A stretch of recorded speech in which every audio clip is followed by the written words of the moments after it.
আসসালামু আলাইকুম এভরিওয়ান। আজকে আমরা এই ম্যাথের সমাধান দেখব। আমাদের এই চ্যানেলে আপনাদের জন্য বিভিন্ন চাকরির পরীক্ষার বিভিন্ন ম্যাথের সমাধানের ভিডিও চলছে। কাইন্ডলি আমাদের চ্যানেলটিকে সাবস্ক্রাইব করে দিবেন। তো চলুন এখন আমরা আমাদের আজকের ম্যাথের সমাধানে নেমে পড়ি। এখানে কি বলছে যে একজন ছাত্র পরীক্ষায় 500 নম্বরের মধ্যে 200 নম্বর পেল। সে শতকরা কত নম্বর পেল? আচ্ছা, তাহলে সে 500 নম্বরের মধ্যে 200 নম্বর পাইছে, তার মানে এই যে 500-র মধ্যে সে পাইছে হচ্ছে 200। তো শতকরা কত নম্বর পাইছে সেটাই তো বের করতে বলছে। তো 500-র মধ্যে 200 পাইছে, 100-র মধ্যে সে কত পাবে সেটা আমাদের বের করতে হবে। তো এই যে এটাকে চাইলে এইভাবে করতে পারেন যে 500-র ভিতরে পাইছে হচ্ছে 200।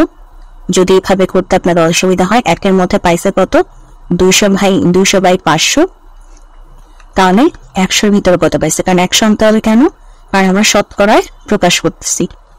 ঠিক আছে, তো এইভাবে চাইলে আপনারা করতে পারেন। আমি এটাকে শর্টকাট করি, এমসিকিউর জন্য একবারে শর্টকাট করে দেখিয়ে দিচ্ছি যে 500-র মধ্যে 200, তাহলে 100-র মধ্যে কত, বা শতকরা নিতে হলে সেটাকে কি করতে হবে, এই যে এটার সাথে আমাদের 100 গুণ দিয়ে দিতে হবে। তাহলে এখন যদি আমরা কাটাকাটি করি, 5 দিয়ে 100 কাটলে হচ্ছে 20, তাহলে হবে 40%, কারণ শতকরা বলছে, সো 40%। তো এটাই হচ্ছে আমাদের আজকের ম্যাথ। তো যদি ভিডিওটি ভালো লাগে অবশ্যই ভিডিওতে লাইক দিবেন, চ্যানেলটিকে সাবস্ক্রাইব করবেন। ভালো থাকবেন।